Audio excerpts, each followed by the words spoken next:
I want to personally welcome you to the 4th Annual Cooperative Issues Forum. This event is sponsored by the Cooperative Development Foundation, and that's the reason I'm standing here in front of you. I'm not a speaker this afternoon. I just happen to chair that board, and they've given me the official capacity of being the MC. So don't worry, I don't have any presentation to make.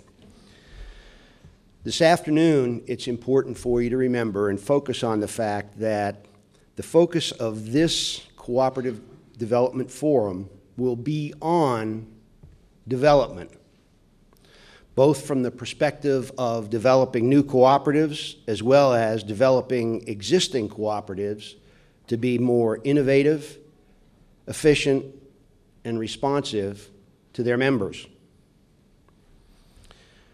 Our first speaker is Dame Pauline Green, and Pauline is the current president of the International Cooperative Alliance. She'll start us off today with an update on ICA's work on the blueprint for a cooperative decade.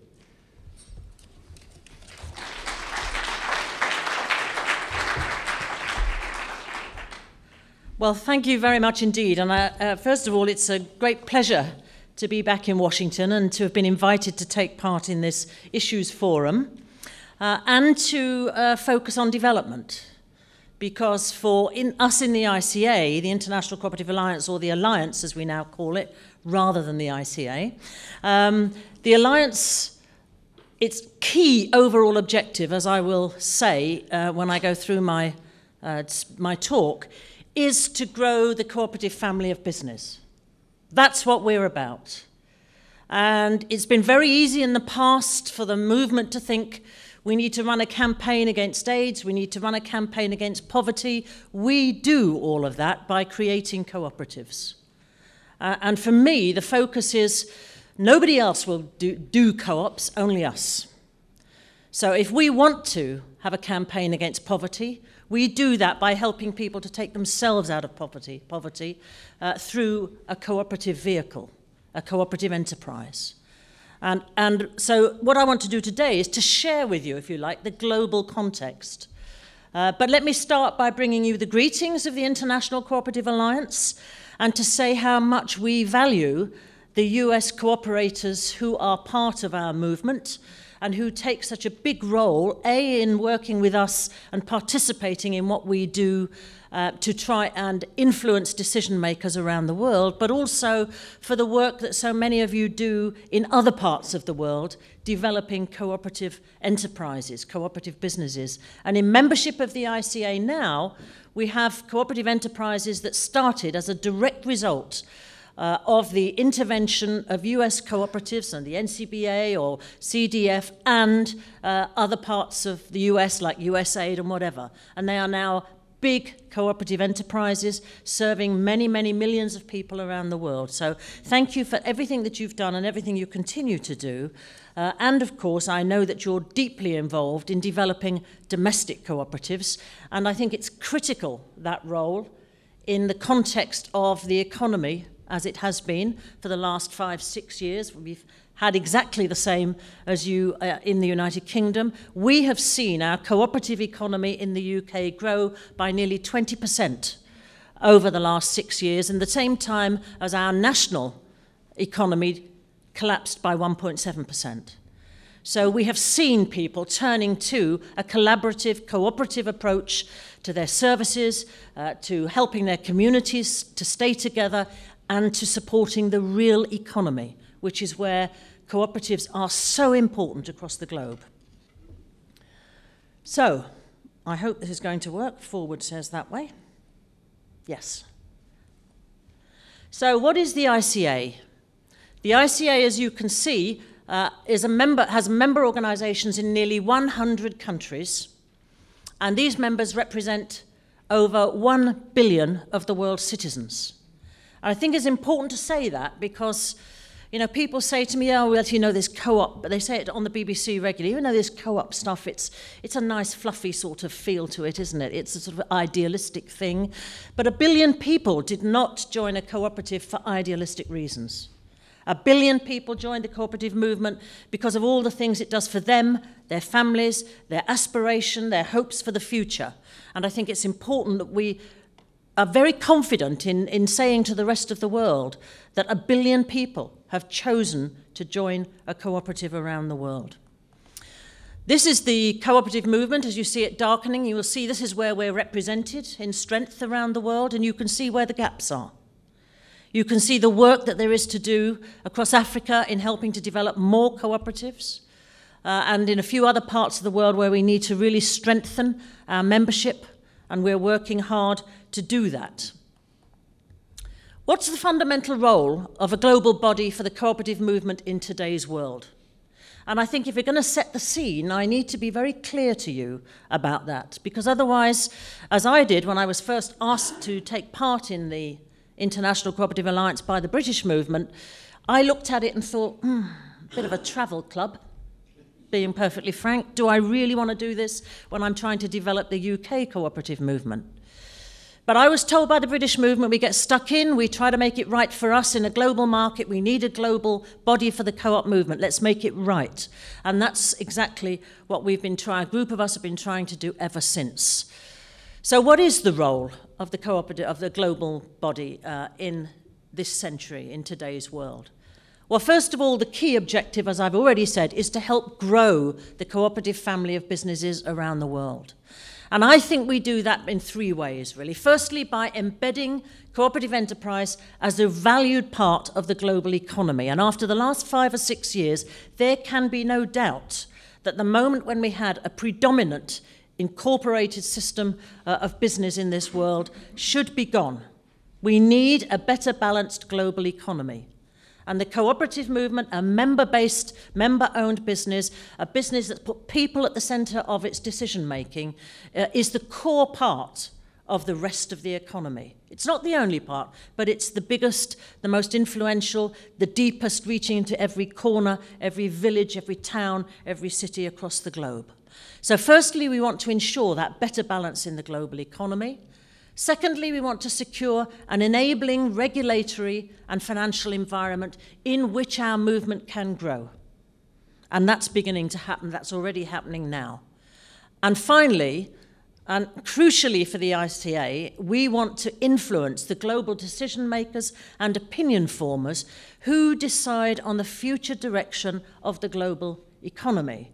And these organizations are not coming through the United Nations or the World Bank. They're the ones that are a little bit more informal. It's the G8 and the G20 and bodies of that sort, the largest economies in the world meeting together to decide the way in which the world's economy will develop. We need to be present in that, and I'll come to some of that in a moment. And those 3 things, I think, lead me to this: the blueprint for a cooperative decade. And you can see it here in some of the languages into which it's now been translated. There are many more. And we have, as you will know, this was agreed by the cooperative movement at a meeting in Manchester, England, at the end of 2012, the International Year of Cooperatives. And 12,000 people attended that meeting. And there was an overwhelming decision in favour of this blueprint, not as a strategy for the alliance, but as a strategy for the movement. And we've been very heartened by the way in which the movement have taken this document to itself. And in many countries now it's being used as the core action plan for their cooperative engagement going forward. The United Nations, at the end of the International Year, included this as the core part of their action plan for cooperatives going forward. And many countries and many movements are now working on national plans drawn up as a result and on the basis of the blueprint. So what is the blueprint designed to do? It's ambitious, quite knowingly ambitious. We decided if ever there was a moment when we had the opportunity to be ambitious about the future of our movement and the growth of our movement, this was it. After everything that's happened over the last 6 or 7 years, with the kickstart of visibility and profile that the International Year gave us, this is a time when we can actually say we have something to offer. And the mood music was with us. People were looking for something different. And so the ambition in the blueprint, the 2020 challenge, is to become the acknowledged leader in economic, social, and environmental sustainability, thereby being the model most preferred by ordinary folk, and hence the fastest growing model of enterprise by 2020. So an ambitious agenda, but one that I hope I can show you how we, certainly at global level, are trying to put in place the right tools, the right equipment, the right thinking that will help the movement, because it is the movement's role to do that. But we hope that what we can do is provide the wherewithal for the movement to develop in that way. So what are the key themes of the blueprint? It's not rocket science, any of it. You will all recognize these things from within the cooperative movement. The top two, the two red, pink, orange, whatever you want to call them, parts, participation and sustainability. Democratic participation is the most recognized feature, virtue of the cooperative model of enterprise so far. People recognize that it has a different model of ownership, that is about people coming together, that it is people who engage in the cooperative movement, that it's open and participatory, that we want that engagement and participation from the people in communities who develop and grow cooperatives. So what we've got to do now is to build on that, and I'll come back to that in just a second. Sustainability is, we like to think, inherent in the DNA of cooperative enterprise.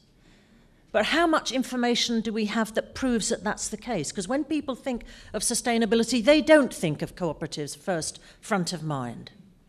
And what we have to do is change that. Because we have, as you will hear, had some research done that shows that the cooperative principles in themselves are inherently sustainable and create an inherently sustainable environment for business. So we have got to build that message about our sustainability. The two green bits, capital and legal framework, these are the tools that we need if we're going to manage to develop an environment in which our cooperative movement can grow across the world. We all need a good regulatory framework, and we all need capital, and this is one of the key, most important, most sensitive issues for the cooperative movement globally. And finally, the one in the middle, identity. We have to be clear about our identity. We have to be able to make the case for our identity and be sure of it inside the movement. So we all know what being a cooperative means, but we also need to be able to send some very clear messages about what cooperatives are outside. And we've never been very good at that. Cooperative movement tends to be very good at talking to itself, but not actually spreading the message outside. And we started to change that in 2012, and we must not lose that momentum. We must not, because we have something on a roll at the moment, and we must keep it rolling. So those are the 5 key themes. Now, in each of those themes, the Alliance has got strands of work, and I don't have the time today to go through each one of them, but what I want to do is to show you how we at global level are trying to interpret some of that and some of the things that we are doing to set it in motion, if you like. So I want to come to sustainability first. On the sustainability issue, we commissioned last year a sustainability scan to try and see what's happening in the movement across the globe. How can we look at the movement? What can we see that will give us some guarantees that our movement is sustainable or isn't? What work do we need to do to build it? How does it look? And we had a Sustainability Solutions Group in Canada, which is working with the Canadian government and other governments and large businesses looking at cooperatives and sustainability. And they did some internet dialogue research on the 7 principles and what cooperatives are saying on the web about those 7 principles and sustainability. And they came out with a very clear view that for 3 of the principles, cooperatives are inherently and positively, strongly sustainable. On the other 4, they are sustainable, though it's not quite so loud, if you like, the dialogue on those other 4. So we have a very good starting base for claiming that our model is sustainable. But you know, when we're talking about sustainability, we want it to be about something wider. We want to start looking at, yes, sustainability of the planet, and that's really where the dialogue on sustainability is driven these days. But there's something more for us as co-ops. It's about the sustainability of our industrial relations, our working relationships, our supply chains, our community engagement, our work to relieve poverty in our communities, what we give back to the communities. These things and much more are a much more holistic view of sustainability. And what we want to try and do is drive a different dialogue. And so to do that, we commissioned a paper which includes 7 articles by leading thinkers about cooperative growth around the world. Because here you have a dialogue problem. Growth, efficiency, once again, the model is driven by efficiency in terms of profitability, and often cooperatives are perceived, because of their democratic processes, their concern for their community, as being inherently less efficient. And we have to change that dialogue.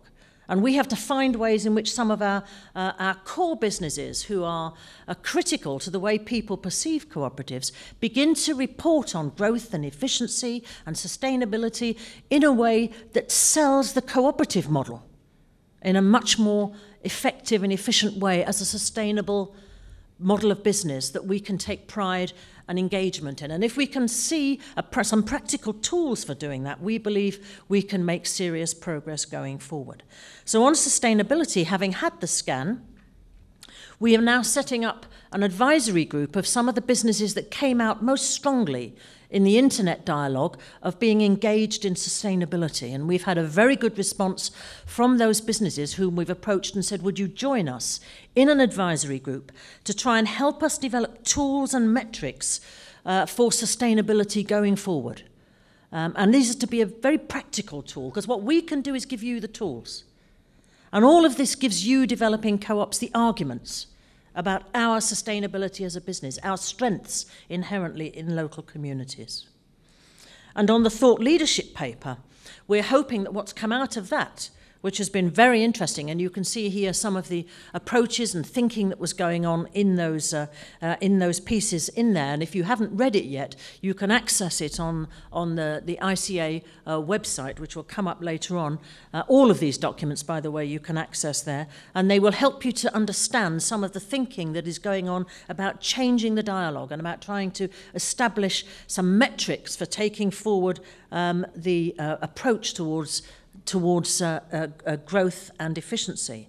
And what we want to do with this now is to start using that to develop, through our research committee, which we have at a global level, which is completely global, and the 70 or 80 researchers across the globe that are part of that. We want them to start developing for us now some measurement tools, some metrics for measuring the blueprint, the success of the blueprint itself, so that as we approach 2020, we'll be able to see where we're making an impact on all 5 of these key themes. So on participation, I have to tell you that this has been an area where we've given a lot of thought, and we haven't taken many initiatives as yet. And one of the reasons we haven't done that is because democratic participation is vitally important to us. It's one of our key essential elements of our principles. And included with that, of course, is the governance of cooperatives. And one of the reasons we've taken our time on this is because over the last 2 years in particular, in the developed world in particular, in the mature economies, there have been some issues that have arisen. And some of you will have seen in the media what's happened with some of the largest, most iconic cooperatives around the world. For instance, in Mondragon, which everybody knows, major cooperative business in the Basque country of Spain, hugely successful, well known across the world, where they saw their white goods industry, which has been the backbone of Mondragon from the beginning, got into financial trouble and was effectively demutualised, and they had some huge difficulties with it over the last 2 years. Rabobank, another very important, huge, iconic agricultural bank. I think that's certainly the biggest in Europe, if not wider than that, from the Netherlands. Also got itself into a bit of bother with the LIBOR scandal, a massive fine, which once again caused us to wait and see and hesitate and think about how these things are happening. And lastly, in my own country, the Cooperative Group, once again a very iconic business, the successor regime of the Rochdale Pioneers, has found itself in the most awful mess in the last 2 years, and that's not to put too fine a word on it, the last year in particular. The bank that they wholly owned is now demutualised. They have 30% in it, with 70% owned, I think, by US hedge funds now. And as a result of that, the Cooperative Group itself is now being forced to sell some of its legacy businesses, its farming businesses, perhaps its pharmacy business, in order to sustain the commitment that it has now to finance to the bank. So, and their whole governance is being called into question. There's a big debate and discussion in the UK now about the governance of cooperatives. And I was hearing, and as a British, obviously British president of the International Cooperative Alliance, I was forced to contend with people saying that the cooperative model of business could not be used to run large businesses because it had failed in the cooperative bank. Mind you, not a penny of public money has gone into the cooperative bank. Hence, the co-op group itself is making huge payments to sustain the bank as an independent body. So, and I'm making the case to the media, well, if the cooperative model of business is not suitable to run a bank, how is it that the capitalist system is so good when so many billions of public money had to go in to wrest the commercial banks from bankruptcy? So you cannot have it both ways. There's nothing wrong with the model of governance if it's done properly of a cooperative. The cooperative bank did not collapse because it was a cooperative. It collapsed because of its banking environment and wrong management decisions, frankly. So what we've tried to do now is to say we need to look very seriously at the issue of governance. And we think that we need to have a very thoughtful approach on governance, so that we can look at it from a sectoral position, from the different business sectors of the cooperative movement, and see how governance changes from sector to sector. We need to have something thoughtful that we have time to discuss and look at carefully, because if some of our most iconic businesses are getting into difficulty with that, it's time we took a serious look at it and had time to think it through in great detail. And that work is already beginning. How about some of the other areas of our work? One of the ones that has had most interest and we think is most engaging at the moment is this whole issue of capital. You're talking about raising money here for, I'm sure, cooperative development domestically. Not just new cooperatives, but cooperatives to support developing, maturing cooperatives. And that's exactly where we are. So we have developed the Global Development Cooperative, which is designed to create startup funding largely for cooperatives in the developing world. And we're working with the FAO, the Food and Agricultural Organization of the United Nations, on exactly that. And I'll just hint a little bit more about that later on. But it's vital for us that we not only look at startup funding for new co-ops, but that we do start to look at how we can develop really serious development capital for mature cooperatives. Because obviously now cooperatives are used to relying on either their member funds for development or borrowings. And frankly, in today's world, it's not enough often. So we have put together something we call the Blue Ribbon Commission, which is pulling together, as you can see the picture on the right here, some of the largest businesses in the world, some of the best financial brains. Kathy Bardswick chairs it from the Cooperators in Canada. We've got a gentleman from Fair Price in Singapore, which is a huge business in that country, and very good financial brains.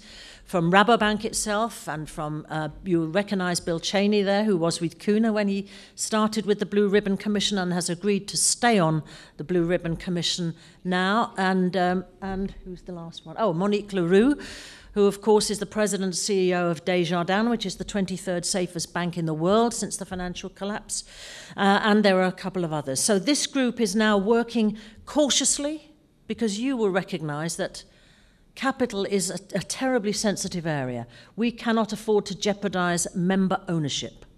And there is always the risk of that when you're looking at initiatives on capital.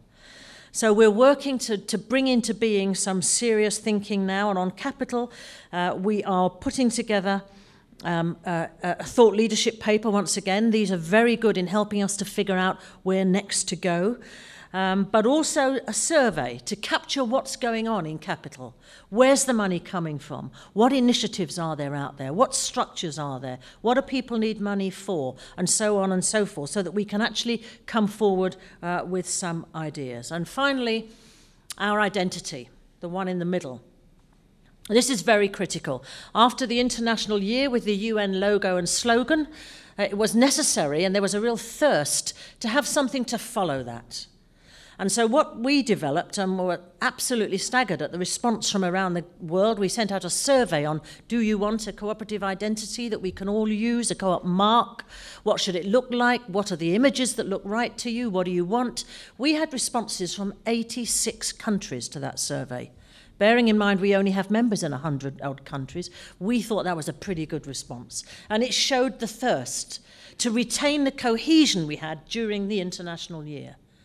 And so we have developed the mark, the Global Cooperative Mark, and we are now cross-selling that, if you like, with the .coop domain. So you have a visual identity with the Global Cooperative Mark, and as a member, or either direct or indirect member of the ICA, cooperatives can apply for the mark online at www.identity.coop. It's free to members, direct or indirect, but you have to apply and fill in the application form so we know who's using it, and you conform to the application form. And we're then offering you, free for the first year if you haven't got it, a .coop domain name. And we are really impressed with the amount of people who are taking up the .coop domain name, though that those that don't have it, we are seeing something like 75% of people who are going for the mark and who haven't got the .coop identity now taking up a .coop domain name. So that's incredibly important to have our identity, both our visual identity and our online identity. Even more important because very soon there will be hundreds of more top-level domain names. And in that context, in which there's hundreds of them on the web, even more important to identify yourself as a co-op. So we've identified, in terms of the identity, that mark, and we're driving it. We hope it will be the best used and best known by 2020. We're driving hard to have co-ops. There are already, incidentally, co-ops in 65 countries have already applied to use the mark. Not enough co-ops in each of those countries, but at least one in 65 countries has taken on the mark, and others are now following. So we have an objective to have all 100 countries using it by 2020 and in depth. Co-op principles, part of our identity, very much a part of our identity. We're now drafting new guidelines on how to interpret the principles. There's a consultation out now. You can find it online if you're interested in those things. But it's about strengthening our identity as cooperatives across the globe, ensuring that the interpretation is modern, up-to-date, and fits with our current environment. And then there's the World Cooperative Monitor. The World Cooperative Monitor now gives us every year the state of the largest cooperatives in the world. We've currently a database on last year of 2,032 cooperatives, which we believe are the largest in the world. They are based in 56 different countries, many of them here in the United States. And I can tell you that the largest 300 of those 2,032 are, in turnover terms, worth $2.3 trillion US. So we're not talking about small businesses. We're talking about large ones. And that's to give the lie to those who would have you believe the co-op movement is about little niche businesses in a corner somewhere. And many decision makers still think like that. We have to change that around. So the World Cooperative Monitor is now looking, if you're in a business and you haven't submitted your information, please do, to the world, I think it's www.monitor.coop, and you can insert the the metrics for your business and get them into the database if you think you can qualify to join. Even if you can't get in the top 300, stick the information in. The bigger the database, the more we're able to argue the case about the strength of our movement across the world. So let's finish on looking on where our influence is, and that will help, that we believe will help to solidify the development that you're doing here and that's being done across the world in so many parts of the world. We are working with the Food and Agricultural Organization, as I told you, and we are working with them in particular on a partnership to feed Africa. And I know that many development bodies here in the US are actually involved in helping to develop cooperatives in Africa. Vitally important. What we have signed with them is a memorandum of understanding about trying to develop a cooperative economy across sub-Saharan Africa. You will all know that by 2050 there'll be 9 billion people on this planet and not enough agriculturally productive land to feed them. And what we have got to do is ensure that if we're going to have an 75% of the land, I should say this, that could be made more productive is in sub-Saharan Africa. And if we're going to succeed in making this work in a way that actually supports the African people who are working that land, we want to see it develop as a cooperative economy. We could leave it and continue what's already started, to see multinational businesses buying up African land and giving the African farmers a pittance, or predatory states buying up the land and doing the same. We want it to be a cooperative economy, and working with the FAO is, to us, one important way of helping to drive. We can do it if we start now. It takes 25, 30 years to develop a cooperative economy of that sort. And we can do it. We have the expertise, we can deliver with the FAO and its partners the money, and we can make it work. So we're working very hard with the FAO on that. The ILO is helping us with technical assistance around the world to help drive cooperative governance, cooperative models of business, etc. We are working with the United Nations through the action plan developed in 2012. And we worked with them on Rio Plus 20. Many of us will argue that wasn't a good enough treaty. It wasn't. But it gives 3 mentions for the first time on the value of cooperatives in sustainability. And we worked hard to get those 3 statements in about our value in job creation, agricultural development, and international development. And it was our staff working out of Washington into New York and the UN that helped that, were critical in getting that to come into the text and holding it there with the support of member governments of the United Nations. So this is the global influence we can make, which allows you to say we have a role, according to the United Nations, in working on issues of climate change and sustainability across the globe and here domestically as well. And we're working now on those important areas of influence for the global economy. Because if we can get cooperatives written into some of the statements coming out of the G8 and the G20, G7 as it is at the minute, and the G20, if we can get some of those statements talking about cooperatives, it will be a huge breakthrough. We've been campaigning for 3 years to get a cooperative business represented on the organising committee of the G20's business group, the B20. We failed for 3 years, but this year, under Australian chairmanship of the G20, we have the largest cooperative business in Australia. Its chief officer is on the B20 group. And he's doing a huge job. And I must tell you this, in these 4 walls, that when they signed up for it, and the Australian Prime Minister issued the invitation for him to join it, he joined it, accepted, and then got the bill. And it's a big one, and I think he gulped. But bless them, the Australian movement stepped up and paid it. And he is now working on a whole range of issues: financial infrastructure, development, jobs, with the B20 group. And there's a meeting coming up soon in July in Sydney, where they've now just sent out in the last 2 days to us an invitation to invite cooperative businesses who might have something to say in that environment to go to that meeting. So you will be hearing more about. This is how we begin to get the cooperative model really really punching its weight. We are the voice of the billion, And we deserve to be in that group. I went through the B20 conference for the last 2 or 3 years. 125, 150 businesses, not even a single mutual or cooperative business there. There will be this time. And our challenge is to keep that going in the coming years. And I understand that he is flavour of the month amongst the B20 businessmen who are on that board, because they've never had cooperative businesses there before. So there's something to build on. He's doing a great job. And this is the final one I want to touch on. This is something again. I was invited to take a delegation to see Pope Francis, the new Pope in Rome, and it was the Argentinian movement that established this.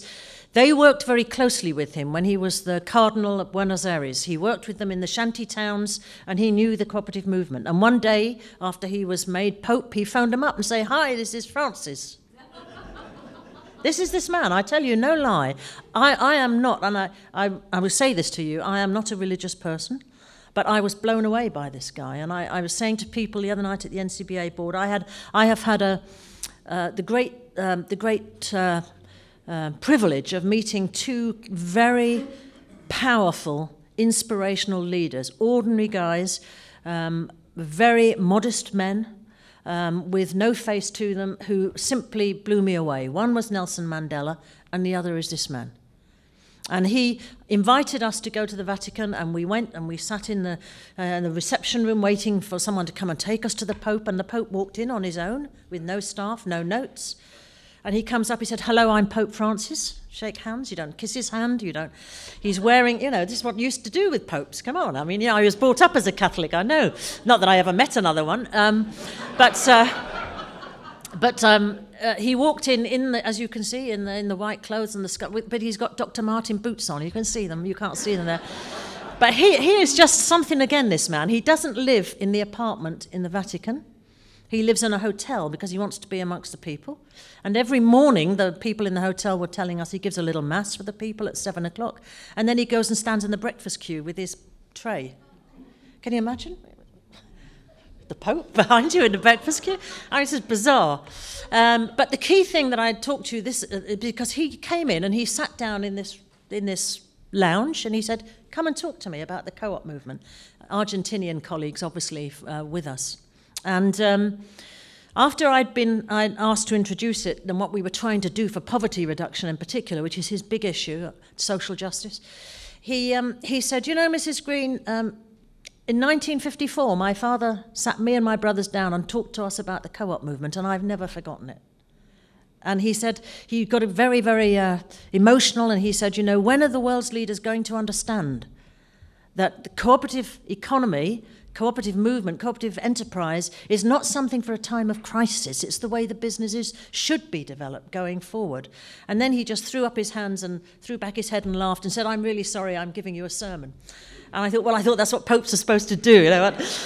But he was truly inspirational. And as a result of that, he did say, "I want you to be in touch with my Pontifical Council on Peace and Social Justice." And I thought, great, we'll see.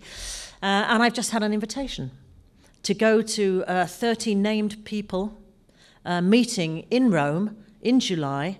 The governor of the World Bank, the head of the IMF, Christine Lagarde, and Dr.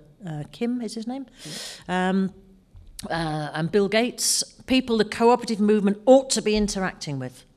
Ought to be. And people we've been trying to seek the opportunity to speak to. So this is it, and I'm going. And we very much hope that will lead to better things. But when we've got friends like that, and when we're getting leadership like that, then we know that there's something working well for us at this moment. And if we can't use this moment to try and build our movement in countries like this, where your economy has had such a blow over the last few years.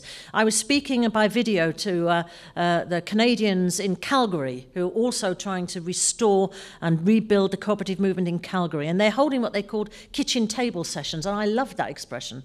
So they're going around to little meetings in people's kitchens, talking about cooperatives and how they can build grassroots cooperatives, because that's what matters. We, the ICA, we can do all this, and we can urge people to get engaged with the co-op movement. But what we can do is help the political and economic and financial environment for you to build cooperatives, because it's you that can do it at grassroots level. The real economy across the world for the last 6-7 years has been held in place and stabilised by the cooperative movement. And the more we can build cooperatives in the real economy, the greater our success going forward.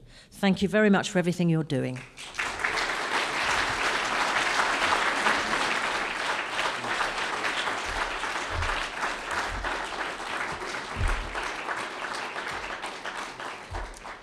My wife coached me not to make this slip of the lip, but I'll do it intentionally.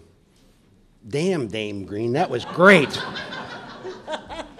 You know, that's what it is. In most countries in Europe, I'm always being called Dame Green. We'll hold questions for Dame Green after our next two speakers, and we can cover the waterfront with each of their 3 presentations. So on behalf of CDF, thank you most graciously. Thank you.